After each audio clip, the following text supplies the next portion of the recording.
So the agenda for today is pretty straightforward. The topic, obviously, as you all know, is the 5 stages of compliant audit grief.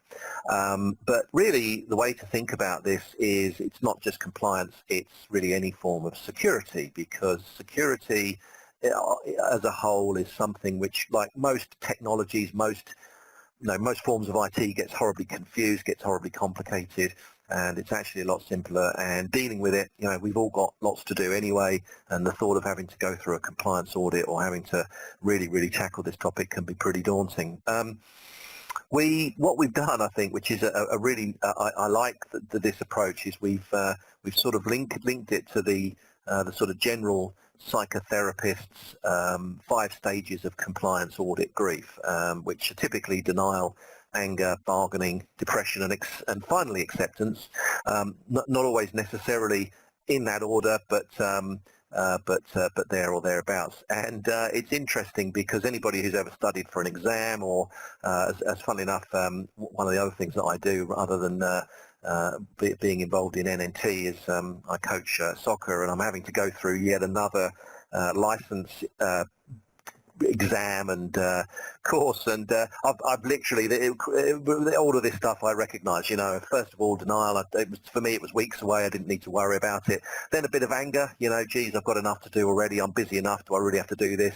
Then the sort of, do I actually, can I get away with it? Can I shorten it? Then a little bit of depression, because you think, no, actually, you know what? I'm probably am going to have to do this.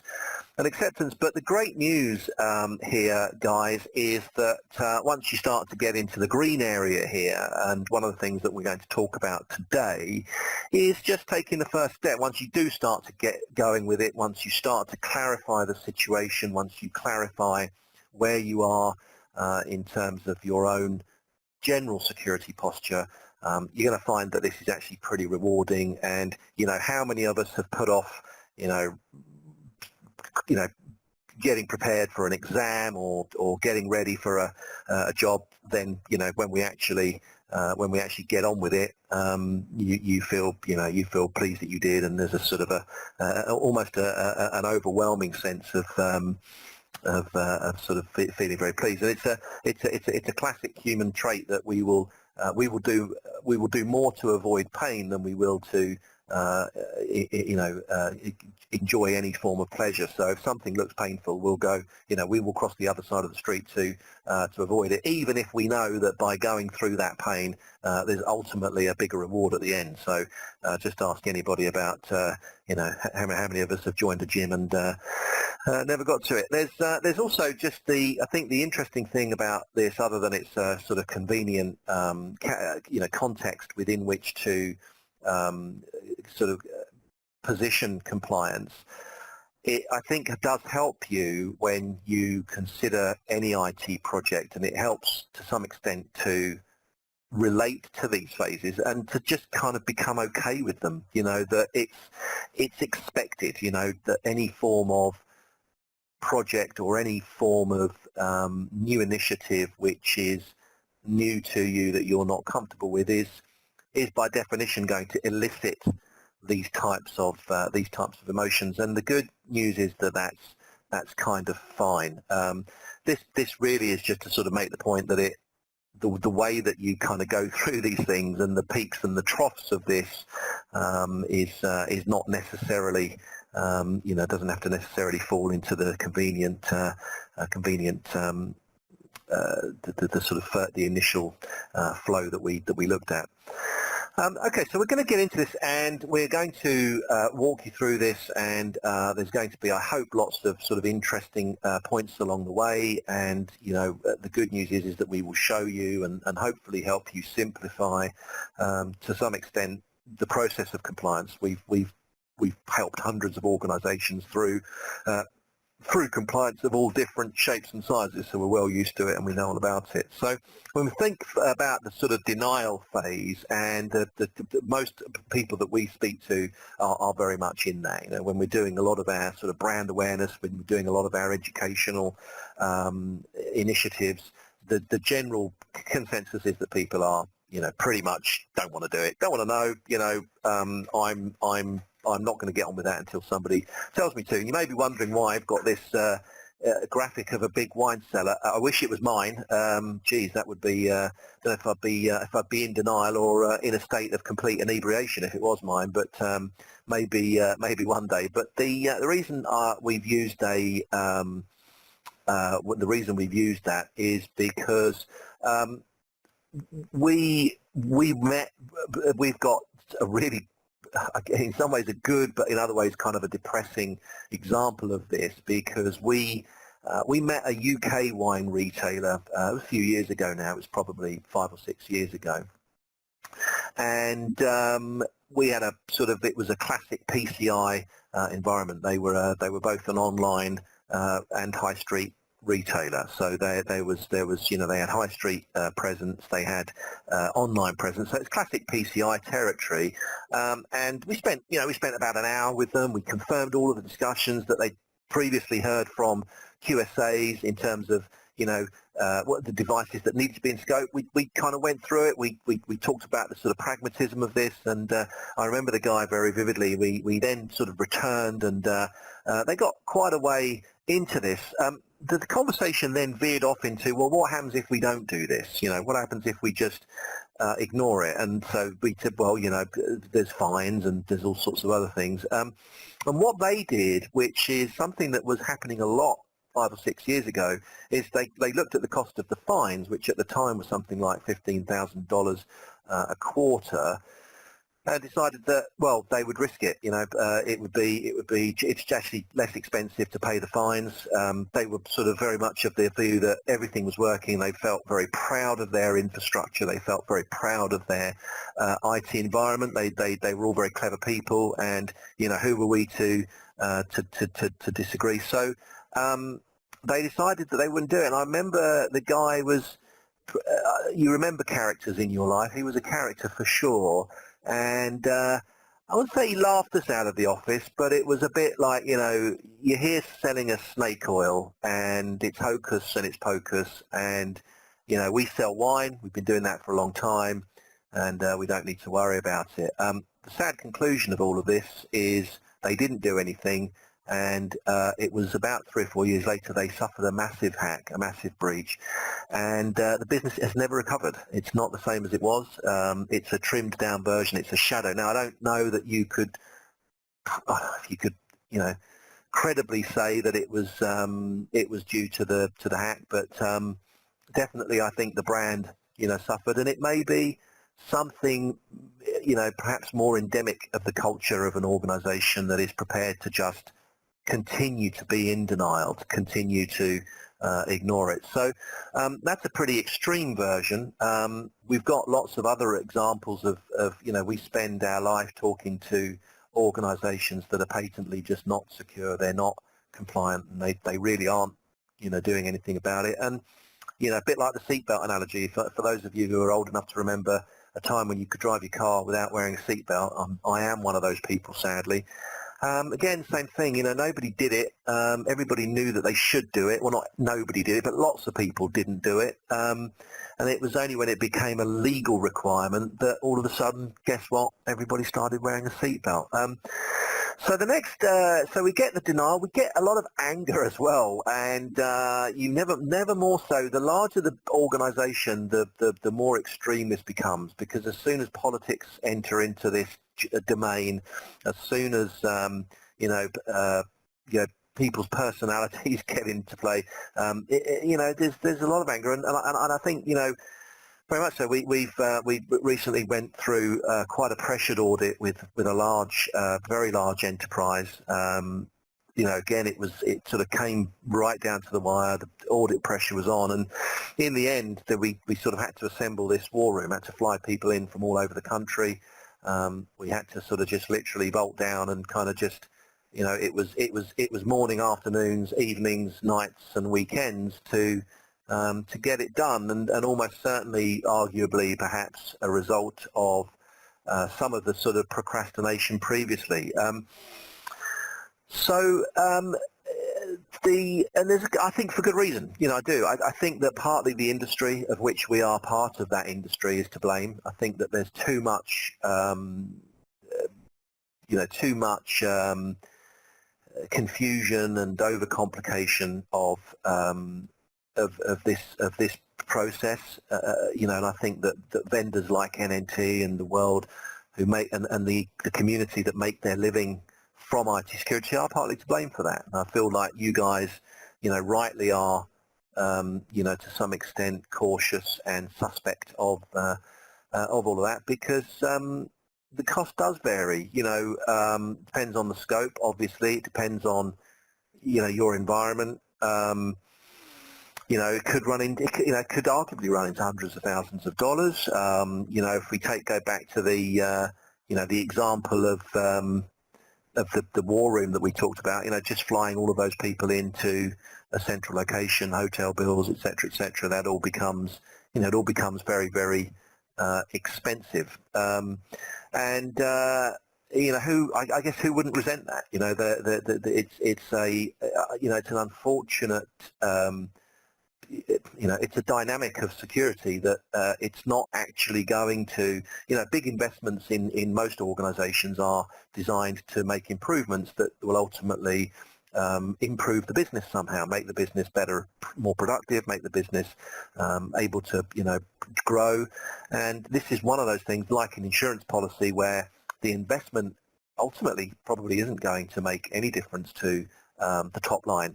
It will make a difference to the bottom line, and that's one of the areas where it's very difficult to get this stuck. So I think that all of these things are true. Of course, there's the sort of the kind of what occupies the real world outside of all of that is that unfortunately the world that we live in right now demands, absolutely demands that we take this seriously. Now there is good news. There is good news because if you talk to any psychotherapist, they'll tell you that anger is a good sign. Okay, apparently if you're angry, it's darkest before the dawn and all of that.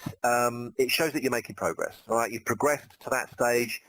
Being angry means you're going to do something, and in fact, that's true of most sort of psycho analysis of anything. If you're, most people get on with things ultimately because they're pretty angry. They're dissatisfied with the way things are or the status quo, and they're keen to kind of get on and do something about it. So, all right. So I don't know if you recognise any of these states, either in yourself or in your colleagues. But again, I go back to the point that I was really making earlier, which is perfectly normal, guys. Perfectly normal. You should feel like this. If you don't, you're probably a machine sent back in time to carry out some horrible cyber war. You're probably not a human being, so the fact that you are, frankly, a little bit cheesed off by all of this is all good, and means that means that you're human.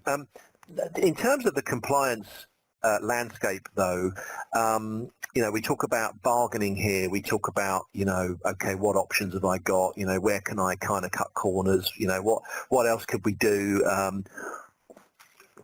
Etc. etc. The difficulty with that is that the landscape itself is is changing rapidly. In fact, in the last month, there's been a new compliance mandate released in New York, and we've got a bit of information we can share with you that talks about that. So it's a pretty common approach to adopt. We don't have time to do this, so why don't we just sort of make it through the audit this time? But you know what? We'll do things properly next time. What about if we just do a couple of vulnerability scans, show the results of those, show a bit of willingness? Does that make the auditor go away? Of course, the problems are 10 times worse if you do suffer a breach. And I think at this stage, take a step back and just think about what the ultimate objective is here. Is it about ducking the current audit? Okay, well, in which case, what's really going to be different the next time the audit comes along?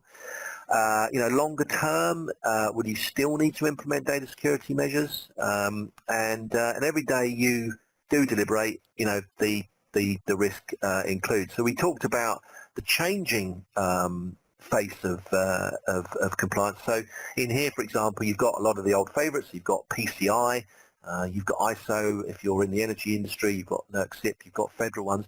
A couple of new ones in here. The California Data Security Standard, which has been sanctioned by the Attorney General. There's lots of things in there now. One of the interesting things that's happening within the world of compliance is that the broader legal community hasn't quite figured out how to sue you yet if you get breached, okay? Because where the whole thing falls down currently is if you do get breached, the terminology around the sort of, unless you're governed by something like specific like PCI or FedRAMP, the wording's pretty general. It says, if you haven't taken good and reasonable steps to secure your environment, you're subject to, legal action. Well, problem is with that is how do you define good and reasonable? One person's good and reasonable is another person's not. So where in California they've taken that one stage further. So for example, one of the things that you have to do as part of that compliance requirement now is you have to apply Centre for Internet Security standards for all of your systems. So they've got to be configured and hardened to that standard. As an aside, we can help you with that, but that's not what this is. This is not really what this webinar is all about. But it's starting to get to. And then the New York Department of Financial Services have just also released. And if you tell by my accent, I'm originally from the UK. I live here in the United States now, but the European Commission has also defined their standards. So if either you sit within the European community or you do business or you transact or you share data with the European community, you will be affected by that. But really all of that pales into insignificance compared to what we're really dealing with here, which is the very, very real threat of malware. News over the weekend, massive DDoS attacks affecting millions and millions of people. Everybody on this call either will have been or will be affected by cyber security. One of the real nasty ones is ransomware. That's enough to persuade anybody, hopefully, to put pay to their lingering delays or procrastination. And the reason that cybersecurity is mandatory for a reason. The requirements demonstrate compliance with security best practices is because the threat's real and it's imminent. So get secure for the right reasons. Don't just get secure because an auditor wants you to or because we tell you to. That threat's really out there, and at this stage, I imagine feelings of hopelessness would be a natural reaction because you've been through denial, it's not going to affect us, to anger, oh shoot, this doesn't look like we can, it looks like this is going to affect us, to bargaining, to okay, well let's try and not do it, let's try and cut corners, let's try and simplify it. And all that time's been wasted trying to avoid and ignore what is absolutely, guys, an inevitable conclusion. The worst case is you've like the wine retailer that we talked about, you've blown it, you've got nothing to show for all of that time and effort that you spent protesting that it's not fair, and worse than that, you've been hacked. So really, I guess, yeah, where do you get to? How do we even think we can't do it? I mean, ransomware is, as just for example, we did a webinar recently, called it the Great White Shark of malware, but something like between 500, it's increasing by something like 535%. It's really a prolific issue now, and what do you do with it? I mean, there was a recent thing, Hollywood Presbyterian hospital, they were hacked, they paid the fine, but the FBI are now saying don't pay the fine, don't do it, because two things. Number one, you pay the fine, they come back for more, they know they've got you, they come back for more money. Number two, it doesn't always get there. So I feel like we've thoroughly depressed you by now, so if either you've just decided that this was the worst thing in the world to do, was to come and sit in on this, or you're encouraged and you're enthused to find out, okay, well, so where do we go? So it is the cliche. It is the dark. It is always darkest before the dawn. And now you've been through all of those awful phases. It's time to get on with it. And really, it's at this stage that you're going to make progress. And there is some good news here, because actually it's way simpler than you think. I imagine. Technology generally has changed a lot, not only in terms of cost, time to implement, but also the sort of complexity, the ongoing management required. There are new innovations with automation that leverage intelligence to managing your environment, and there is such a thing now as continuous compliance monitoring. That does exist. The latest advances of technology take all of this to another level, leveraging all sorts of analysis of events and, like I say, threat intelligence. You get the benefit of a lot of that information, and it can help a lot. So the sort of really, I guess, what we can learn from this is that apply the same thinking to compliance. There's don't feel bad, I suppose, about going through this process. But what I would really urge you to do is to take action, because it's like anything. I'll go back to my soccer course, which I put off, despite everybody telling me that I needed to get prepared for it.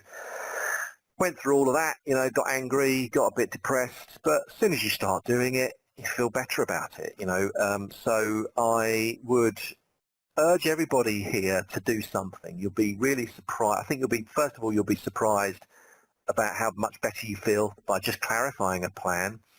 And if you've got, for example, this is not designed to be too much of a product, a promotional event, but if you combine what NNT provides, and you don't have to use NNT, but if you combine our technology with, for example, a decent firewall and a decent antivirus facility, you know what, you've covered every single monitoring requirement for every data security standard that there is. You don't actually need to do anything else. The rest will be, simply documented process. So, just taking that first step will really be a big help. And the good news is that we can help you with that. Now, for those of you that don't know what we do, this is just a very short sort of summary of what we can provide. Really what NNT is providing is change control. So changes are any form of non-compliance, any form of breach.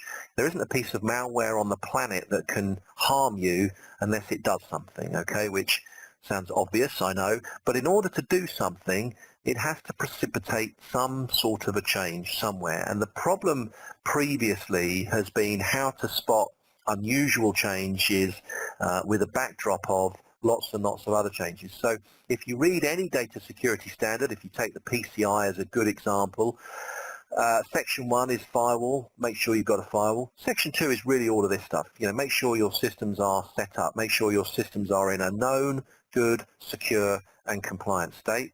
We help you with that. Make sure they stay that way. Make sure you're able to control changes and all of that good stuff. And that's really what we're doing, guys. So just quickly here, you can see that in this instance, we're looking at all of our systems. We've got a compliance summary, which is way out of compliance, okay? But there's good news on that. I'll show you that in a second. This is a small demo environment, so but you can have lots and lots of devices in there. We're monitoring changes to everything. So we're monitoring changes to configurations on switches and routers. We're monitoring file changes. We're monitoring security registries.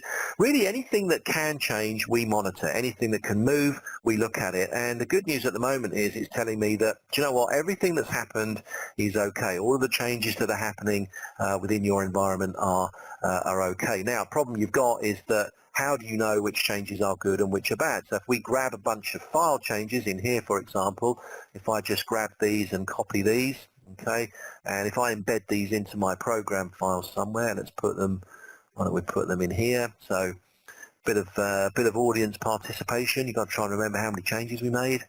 Let's continue.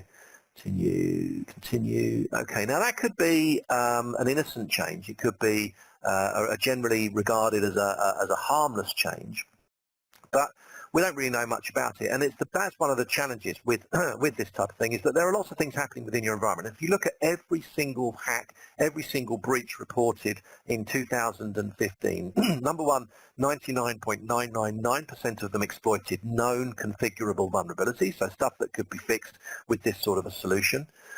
And number two, every single one of them introduced an unexpected change. Now, we've seen an unexpected change, but we've only seen one, and the reason for that is because one of the things I talked to you a lot about, the automation that you might not see, is that all of these other changes have been captured in an intelligent plan change. And the way that that works is we see these changes occur.